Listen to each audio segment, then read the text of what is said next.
Aš, Andrius ir Nemunas sutartu laiku susitinkame numatytoje starto vietoje. Kol laukiame Povilo, po truputį pradeda lašnoti.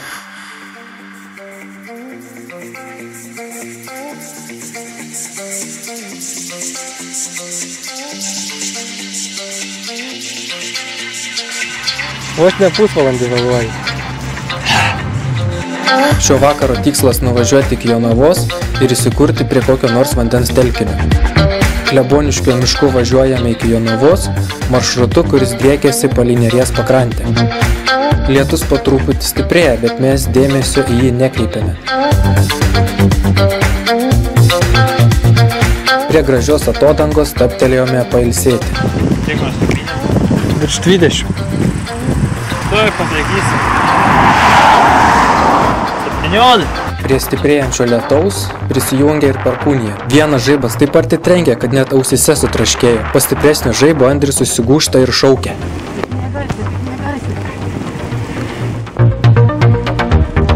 Štai dar vienas.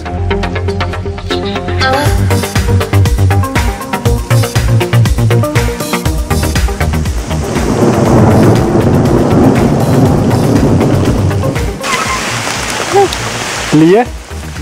Ne. Varam į sodus. Tai batas bėga, kad čia stovi. Ir nuo kepurės. Pasilgai karščių? Pasilgo jau karščių. O vienas, pralėti išlysų saulę dabar.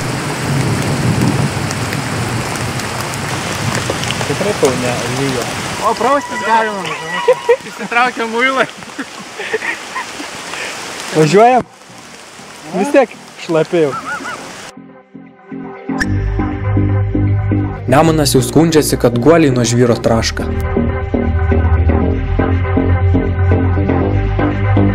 Per mirkę iki paskutinio silelio ieškome pastogės. Randame puikią pastogę ir net maistą šalia.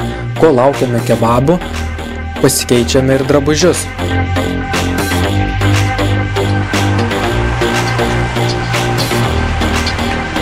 Pasisotinom, lietus nustojo lyti, susipakojame daiktus ir jau saulė beveik nusileidus išminame ieškoti nakvynės vietos.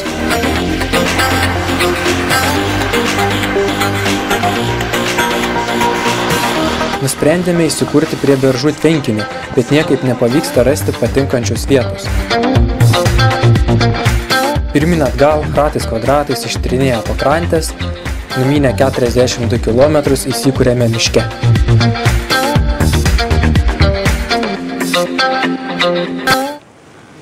Susiradus stovyklavietę, pirmas noras užsikurti laužą ir išsidžiovinti drabužius.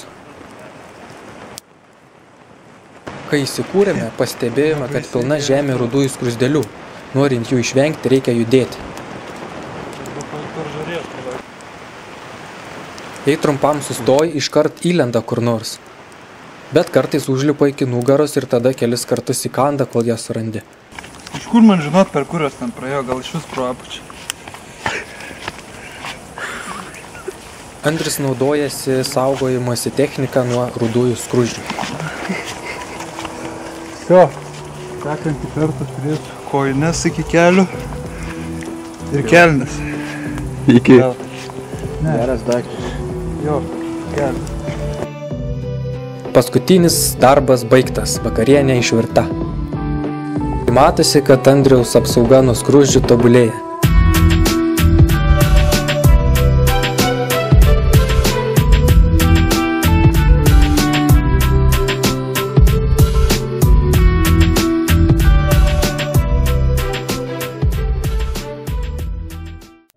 Naktis buvo lietinga. Povilo ir Andriaus palapinę užliejo vanduo ir naktį teko praleisti baloje. Šlapi, sukandžioti skruzdžių, bet vis tiek laimingi pradedame antros dienos kelionę. Sustojame nusifotografuoti ant tilto ir Nemunui išslysta telefonas, to pasekoje dūžta kranas. Kažkur papietaujame ir vykstame į Čiobiškį ieškoti urvo. Į Čiobiškį keliamės keltu. Tai paskutinis Lietuvoje likęs keltas veikiantis be jokio variklio, tiesiog nešamas srovės.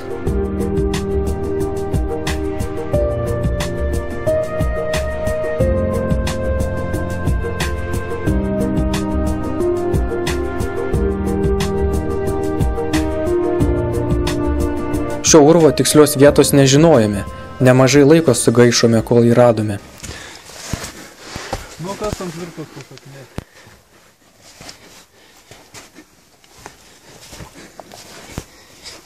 Ir vėsu. Ten ta linda reiktų savo dar keli metrų. Šliaužiam pilvai. Tai ten baisu man lysti. Nebijau, karūnai. Užgriūtų. Mes su tavim.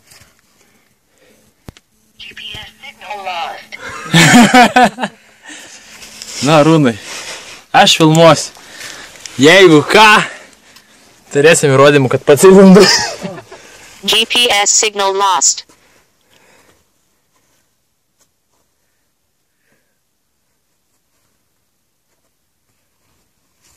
Nu ir ką?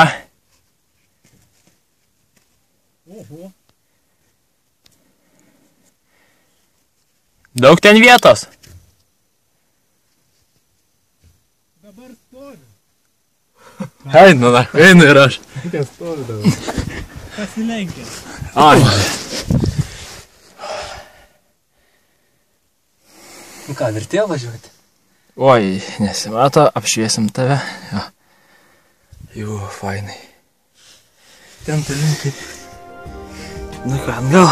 Šio vakaro stovyklavietė yra Speros ežero pakrantėje. Iki jos važiavome 63 km. Pradedu ruošti vakarienę ir visi žygio dalyviai atsipalaidavę užmiega. Atsigavo.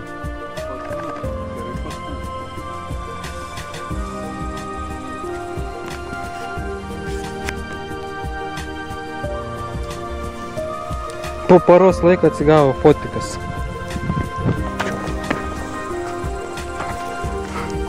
Galiu pafilmuoti, parodysiu sriubą.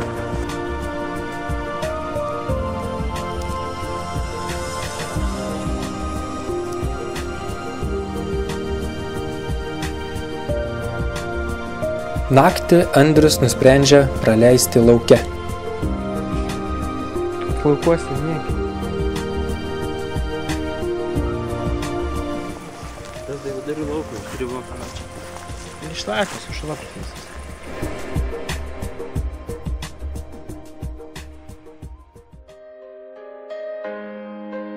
Nemuno pokštai iš ryto.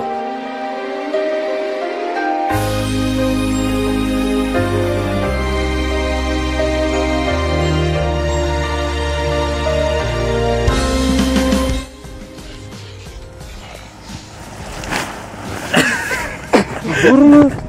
Kas nemaišas kupinėjai? Taigi išvis kelkis. Eik tu šit, nemunas. O jau kas, na? Susipakuojame krepšius ir patraukiame Kernavės link. Šiandien žiauriai karšta.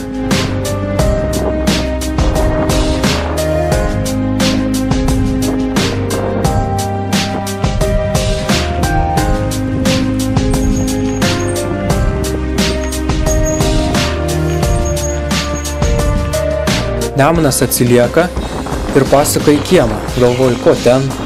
Truputį palaukęs apsisuku ir aš. O jis jau šaltą dušą spėjo susirasti. Kaip vanduo? Čia? Dušas. Geras. Nu dabar tai išklena, kaip grežina, gal vėsus. Smagu buvo atsivėsinti tokią karštą dieną. Puikus vaizdai Neries regioniniame parke.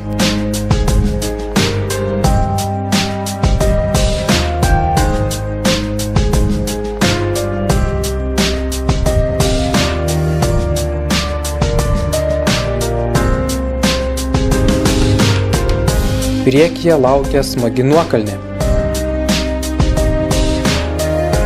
po kurios dar statesnė įkalnė.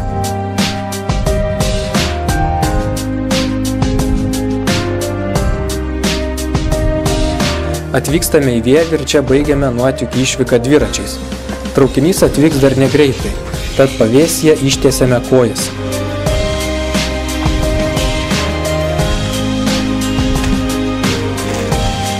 Traukinys jau stotyje, o Povilas nebūtų Povilas. Vos spėja.